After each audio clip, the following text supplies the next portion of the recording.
नमस्ते मेरे प्यारे भाई, क्या हाल चाल। मैं आशा करता हूँ आप लोग अच्छे होंगे और आप अपनी बोर्ड 2026 की तैयारी अच्छे से कर रहे होंगे। आज हम लोग इस क्लास में समांतर श्रेणी का एक्सरसाइज 5.1 करने वाले हैं वन शॉट में। तो चलिए सबसे पहले हम लोग समझ लेते हैं आखिर समांतर श्रेणी कहते किसे हैं। देखिए, समांतर श्रेणी जो है ऐसी श्रेणी को कहते हैं जिनके दो क्रमागत पदों के बीच का अंतर सेम आ रहा है, तो उसे हम लोग कहेंगे समांतर श्रेणी। आइए उसको हम लोग एग्जाम्पल के द्वारा देखते हैं ताकि हमारा कॉन्सेप्ट जो है और अच्छे से क्लियर हो जाए। देखिए, हम लोगों को एक सीरीज दिया हुआ है जिसे हम लोग श्रेणी कहते हैं।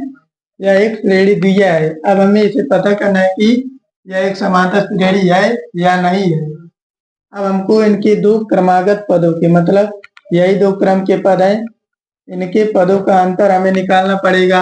यदि सेम आ रहा है तो यह समांतर श्रेणी होगा और नहीं आएगा तो नहीं होगा। तो चलिए देखते हैं। देखिए, ये जो स्थान है इसके पद बोलते हैं, मतलब टर्म एक कौने स्थान पे है, पहले के दूसरे। तो यह पहला पद है, तो पद पद को हम लोग ए से रिप्रेजेंट करते हैं, स्मॉल ए से। तो ये जाएगा, पहला पद है तो A1, दूसरा है तो A2, तीसरा है तो A3, चौथा है A4, पांचवा है तो A5 पद हो गया। अब हम लोग इन पदों के बीच का अंतर निकालेंगे, डिफरेंस, कॉमन डिफरेंस जिसे बोलते हैं सर्व अंतर। उसे भी हम लोग स्मॉल डी से रिप्रेजेंट करते हैं, जिसे हम लोग स्मॉल डी से रिप्रेजेंट करते हैं सर्व अंतर।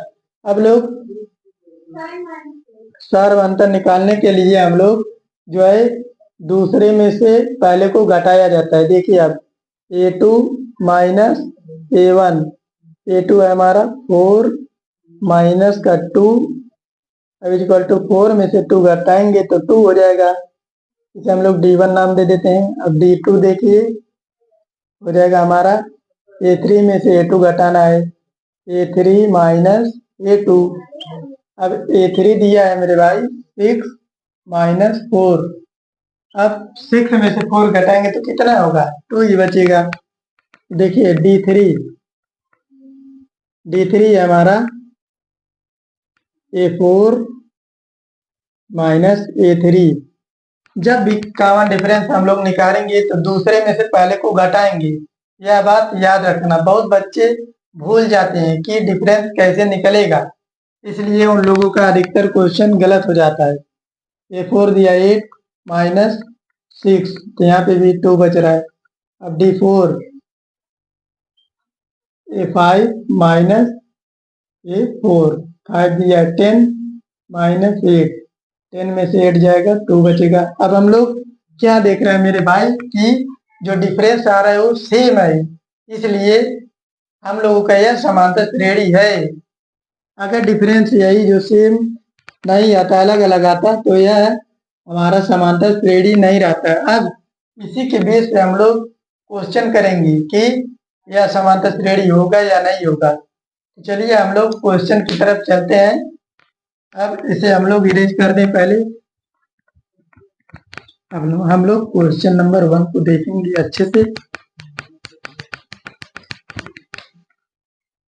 देखिए, क्वेश्चन नंबर 1 कह रहा है कि निम्न स्थितियों में किन स्थितियों में संबंध संख्याओं की सूची एपी है, मतलब अर्थमेटिक प्रोग्रेशन है। समांतर श्रेणी इसका हिंदी होता है। अब पहला क्वेश्चन है कि प्रत्येक किलोमीटर के बाद टैक्सी का किराया।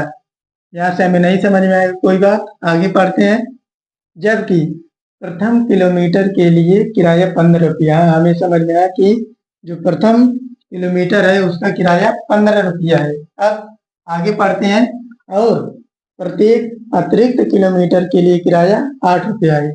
देखिए मेरे दोस्त, कह रहा है एक टैक्सी वाला कि आप लोगों को, मान लीजिए कोई भाई को 4 किलोमीटर चलना है, 4 किलोमीटर की दूरी तय करना है, और टैक्सी वाले से पूछ रहा है। तो टैक्सी वाले ने क्या बात कहा है इस प्रश्न में कि देखिए मेरे भाई, अगर आप 1 किलोमीटर जाएंगे तो मैं उसका 15 रुपये लेंगे, लेकिन जिस तरफ से आप आगे बढ़ेंगे उसमें मैं 8 रुपए के प्रति किलोमीटर आगे बढ़ाऊंगा। तो उसने कहा कि अगर जो आप पहला किलोमीटर जाएंगे तो वह 15 किलोमीटर के हिसाब से मैं आपको ले जाऊंगा, लेकिन जैसे ही आप आगे जाएंगे तो उसको मैं 8 किलोमीटर के हिसाब से आगे बढ़ाता जाऊंगा। तो आप मान लीजिए किसी को 4 किलोमीटर जाना है तो कैसे जाएगा मेरे भाई? तो इसी हिसाब से जाएगा। आइए अब इसको हम लोग लगाते हैं, क्योंकि अब हमारे पास एक डाटा बनने वाला है। देखिए हल करेंगे कैसे, इसको हल करना है। इसको हम लोग सॉल्व कर देखिए। प्रथम किलोमीटर का किराया, प्रथम किलोमीटर किलोमीटर का किराया 15 रुपया है, 15 रुपये है। अब दूसरा किलोमीटर जब जाएगा मेरे भाई, दूसरा किलोमीटर तो हो जाएगा 15 में 1 किलोमीटर और आगे बढ़ेगा तो 8 ऐड करेंगे तो हो जाएगा 23। 23 रुपया हो गया हमारा। मतलब इसमें 8 रुपये और ऐड करेंगे, जो दूसरे स्थान पे पहुंचेगा तो 23 रुपया हो जाएगा। किलोमीटर नहीं है, रुपए है। अब देखिए तीसरा किलोमीटर जब जाएगा तब इसका किराया हो जाएगा, अब 23 हो गया 2 किलोमीटर के लिए। अब 3 किलोमीटर के लिए हो जाएगा 23 में 8 जोड़ेंगे तो फिर हमारा हो जाएगा 31 रुपीज, यानी कि तीसरे के लिए हो गया 31। अब चौथे किलोमीटर के लिए हो जाएगा, फिर 8 रुपये जीतेगा क्योंकि 1 किलोमीटर और आगे चला गया तो हो जाएगा 39 रुपीज। अब हम लोगों के पास एक डाटा बन गया है 15, 23, 31, 39। इसका एक डाटा बन गया है। अब इसको मुझे देखना है कि यह समांतर श्रेणी है या नहीं। आइए इसको देखते हैं। कैसे देखेंगे? इनके दो क्रमागत पदों के हमें डिफरेंस निकालना होगा। तो देखिए D1 निकालते हैं, इसका पद ज्ञात कर लेते हैं A1, A2, A3, A4। देखिए जब इसका डिफरेंस निकालते हैं तो A2 माइनस A1 होता है। अब A2 है 23 माइनस 15, तो हमारे पास बचा 8। अब D2 जब निकालेंगे तो A3 माइनस A2। अब यहाँ पे बचेगा 31 में से 23 जाएगा तब भी 8 बचेगा। अब D3 जब निकालेंगे तो A4 माइनस A3, 39 माइनस 31, तो यहाँ पे भी 8 बच रहा है। अब देख रहे हैं मेरे भाई, इसका डिफरेंस जो है वो सेम आ रहा है। दो क्रमागत पदों के बीच का जो अंतर आ रहा है वो सेम आ रहा है, इसलिए यह हमारा समांतर श्रेणी है। चलिए क्वेश्चन नंबर 2 को देखते हैं। देखिए कह रहा है कि किसी बेलन में उपस्थित हवा की मात्रा, मान लीजिए कोई बेलन है उसमें उपस्थित हवा की मात्रा, जबकि वायु निकालने वाला पंप प्रत्येक बार बेलन की शेष हवा का 1/4 भाग बाहर निकाल लेता है। मतलब मान लीजिए कोई बेलन है, अब इसमें हवा भरा हुआ है।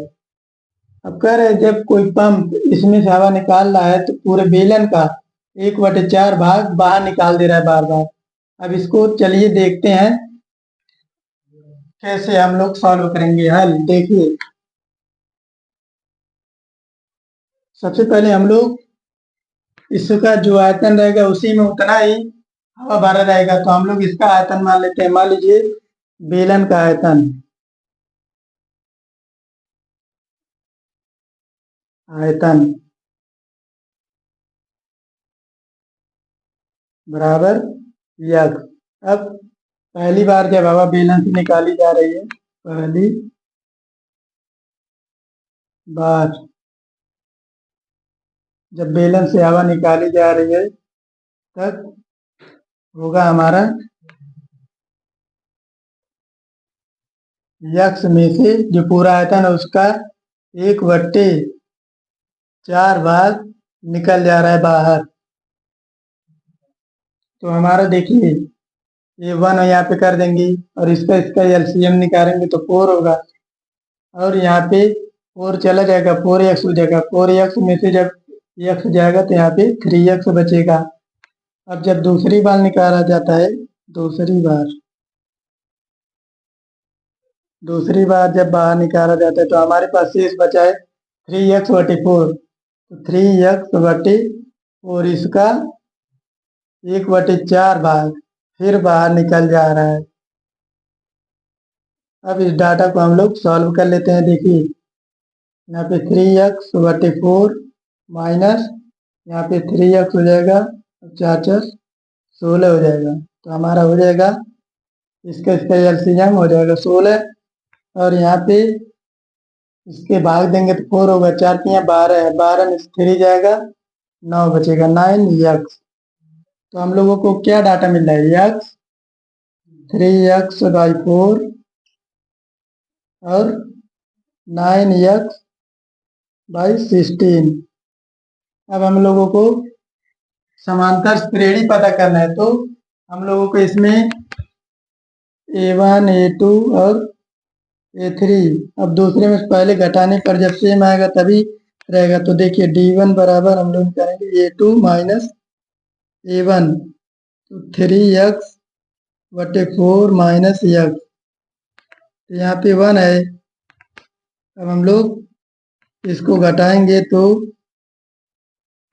यहाँ पे 4 हो जाएगा, 3 माइनस यहाँ पे 4, माइनस का x बचेगा। अब अगला देखते हैं d2 है a3 माइनस a2, a3 है 9x/16 माइनस 3x/4, तो इसका एलसीएम हो जाएगा 16। 9x माइनस यहाँ पे हो जाएगा 12x, यहाँ पे बचेगा माइनस का 3x/16। देख रहे हैं कि डाटा हमारा सेम नहीं आ रहा है, तो इसलिए यह समांतर श्रेणी नहीं है। चलिए क्वेश्चन नंबर 3 देखते हैं। देखिए क्वेश्चन नंबर 3 कह रहा है कि प्रत्येक मीटर खुदाई की लागत, खुदाई के बाद एक कुआं खोदने में आई लागत, जबकि प्रथम मीटर की खुदाई की लागत 150 रुपये। ये जो प्रथम मीटर मतलब प्रथम 1 मीटर की खुदाई जो है वो 150 रुपये ले रहा है, बाद में प्रत्येक मीटर की खुदाई की लागत 50 रुपये है। अब इसको चलिए हम लोग कैसे सॉल्व करेंगे। हल,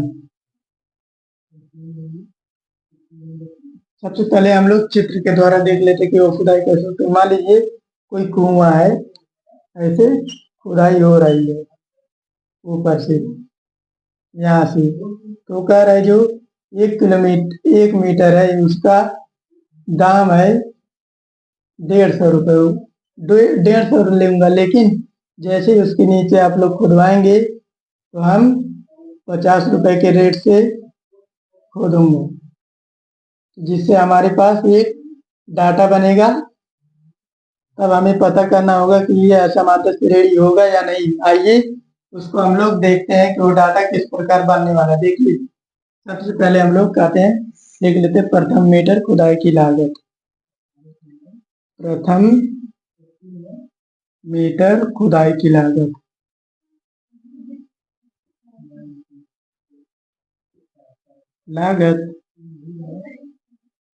प्रथम मीटर खुदाई की लागत जो है 150 रुपये है। अब दूसरा मीटर खुदाई की लागत जो है, अब इसी में 50 और ऐड कर देंगे तो 200 रुपये हो जाएगा। अब तीसरा मीटर जो है, तीसरा मीटर खुदाई की लागत 50 रुपया और हो जाएगा तो 250 हो जाएगा रुपये। चौथा मीटर खुदाई की लागत, चौथा मीटर खुदाई की लागत, इसमें 50 रुपये और ऐड कर देंगे तो 300 रुपये होगा।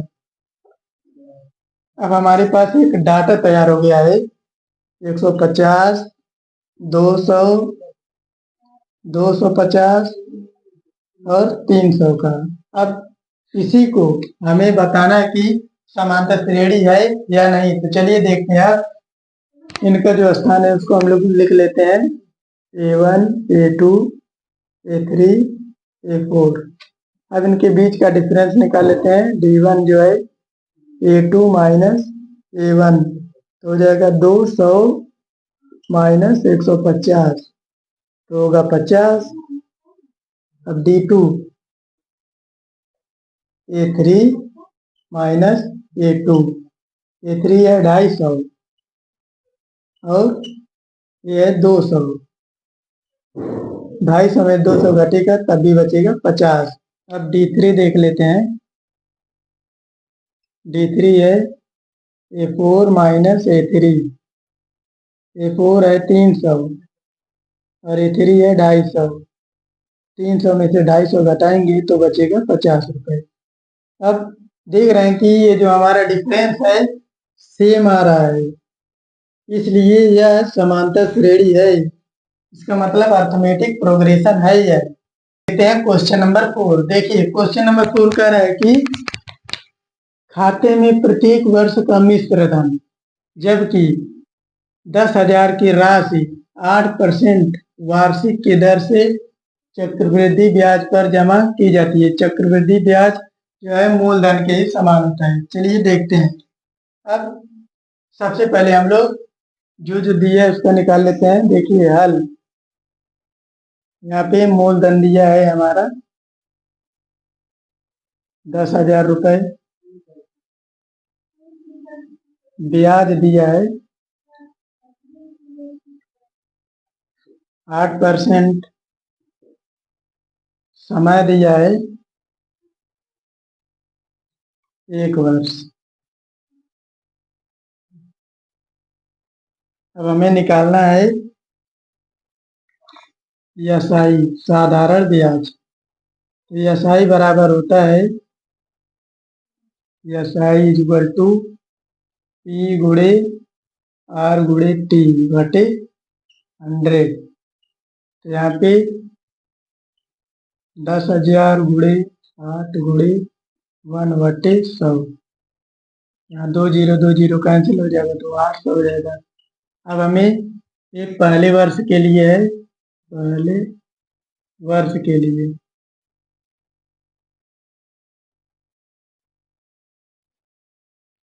ये पहले वर्ष के लिए। अब देखिए 800 रुपये साधारण ब्याज। अब मिश्र धन किसे कहते हैं? मिश्र धन पहले वर्ष के लिए मिश्र धन हमारा आएगा साधारण ब्याज और मूलधन को जोड़ देते हैं 10,000 प्लस 800 तो हो जाएगा हमारा 10,800 रुपये मूलधन। अब दूसरे वर्ष के लिए हम लोग देखते हैं। दूसरे वर्ष के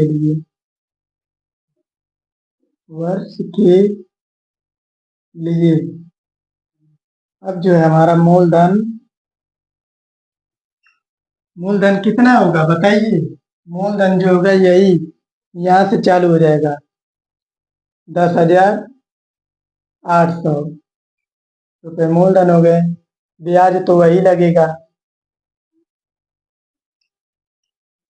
ब्याज 8% और समय जो है 1 रहेगा। अब इसका साधारण ब्याज निकालते हैं। एसआई बराबर होता है पी गुणे आर गुणे टी मूलधन गुणे दर गुणे समय बटे 100। मूलधन है हमारा 800 गुणे 8 गुणे 1/100। यहाँ पे 2 0 से 2 0 कैंसिल। अब 8 का 8 में गुणा होगा तो 8 64 होगा। यहाँ पे 1 से 0 तो 6 होगा, 8 कम 8 864 रुपये साधारण ब्याज आया। अब मिश्र धन दूसरे वर्ष के लिए मिश्र धन हमारा आ गया यहाँ पे 10,800 प्लस 864। यहाँ पे जोड़ेंगे 4 6 8 16 एक एक 1164 रुपये आ गए। अब तीसरे वर्ष के लिए हम लोग देखते हैं। तीसरे वर्ष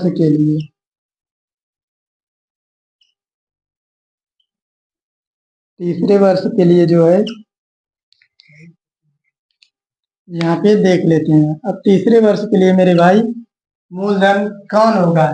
यहाँ पे जो दिया है ये होगा हमारा मूलधन। अब देखिए मूलधन हमारा हो गया 11,664 रुपये और ब्याज आर जो है 8, समय 1 वर्ष। अब इसमें एसआई निकालते हैं तो P गुणे R गुणे T बटे 100। यहाँ पे P दिया है 11,66 4 गुणे 8 गुणे 1 बटे 100। अब इसको हम लोग काटते हैं। 4 से कटेगा, हाँ 4 से कट जाएगा। 4 दूना 8, 4 पचे 20, 4 दूना 8। अब इसको 2 से काटते हैं, 2 से गुणा कर देते हैं। 2 चौका 8 हो जाएगा 1, 2 छक 12, 2 छक 12 13, 2 कम 2 3, 1 कम 2 बटे 25। देखिए अब इसको काटते हैं हम लोग तो 25 से सीधे काटते हैं। 25 चौका 100 हो जाएगा 25 बटे 200, 25 9 225, 9 बार जाएगा और 225 बटा तो 8, 25 तिया 75 होगा क्योंकि यहाँ पे 82 था।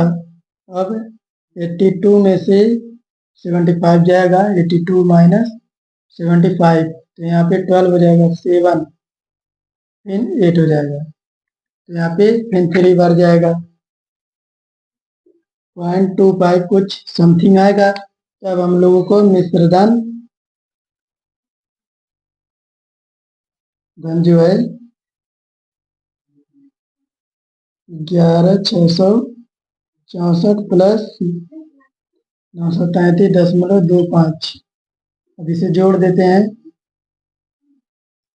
तो हमारा हो जाएगा 7 6 3 9 9 6 15, 12,597.25।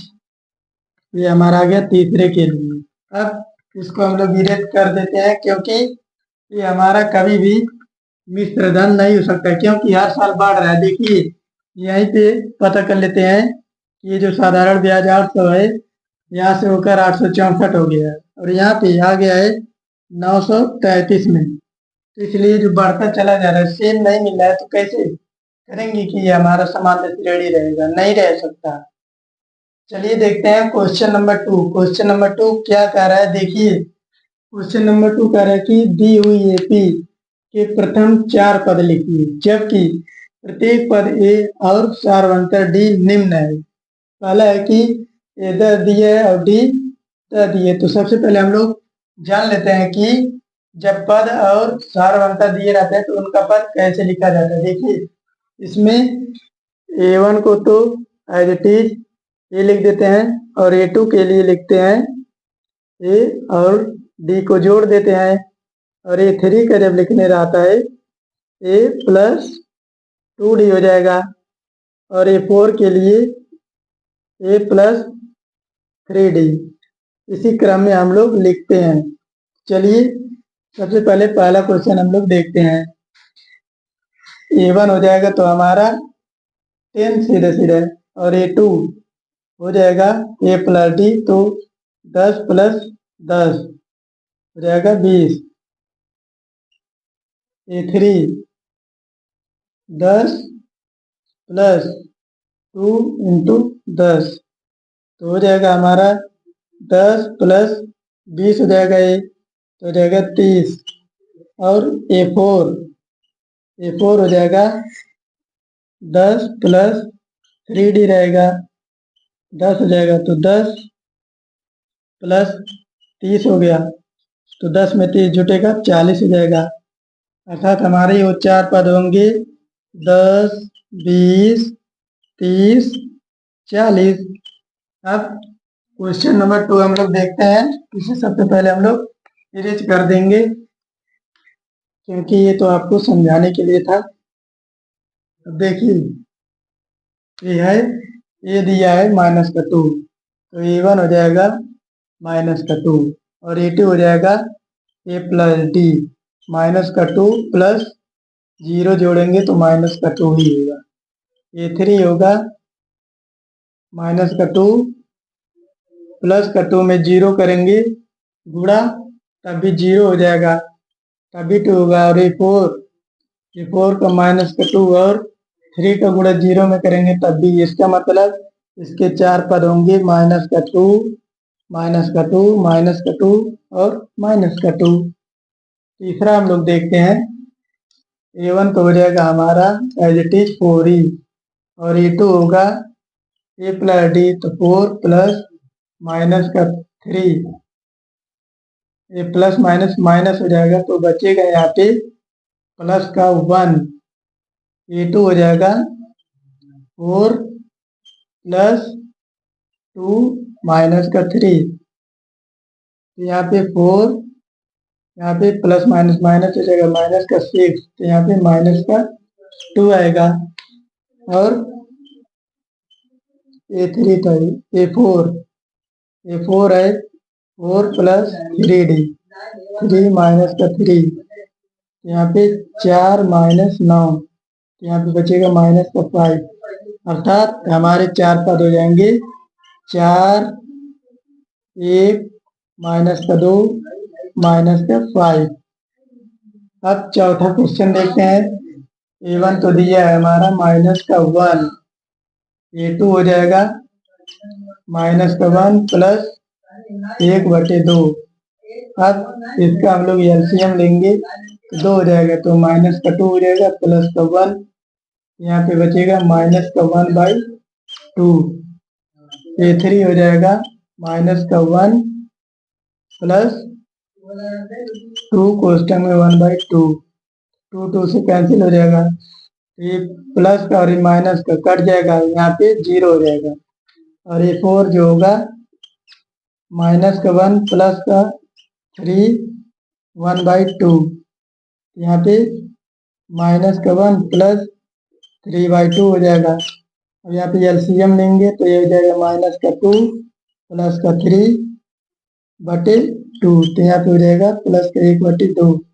अर्थात हमारे 4 पद हो जाएंगे -1, -1/2, 0, फिर 1/2।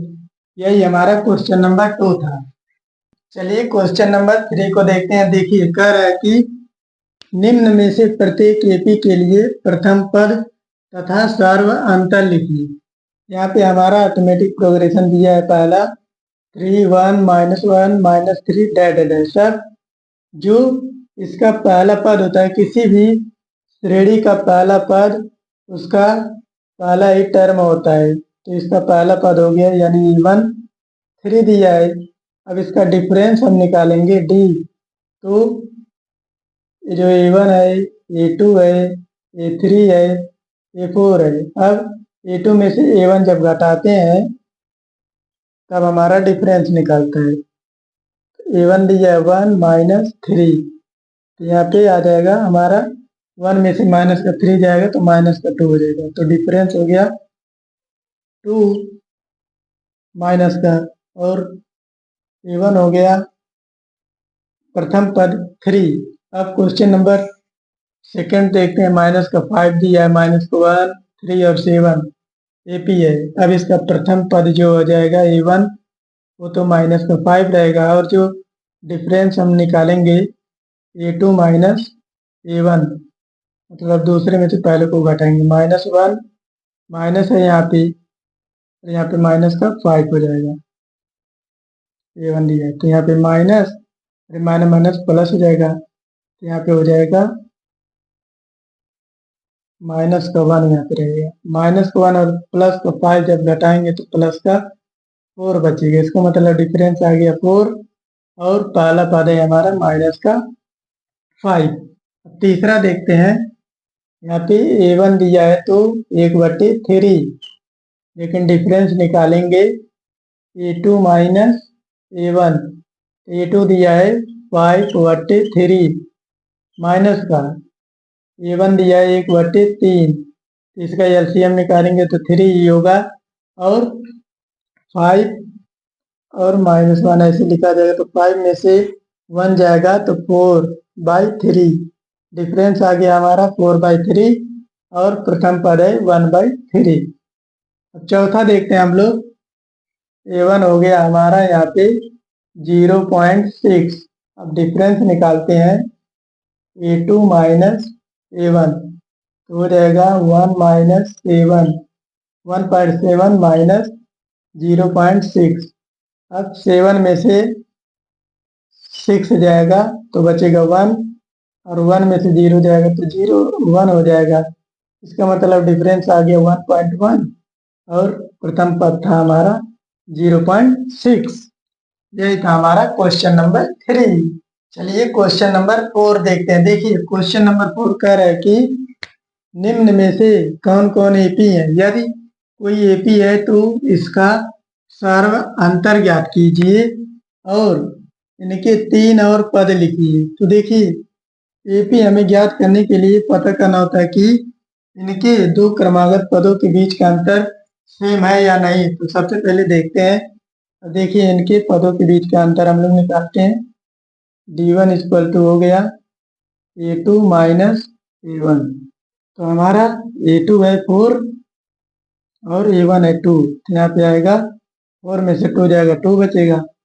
अब D2 देखते हैं 8 A3 माइनस A2।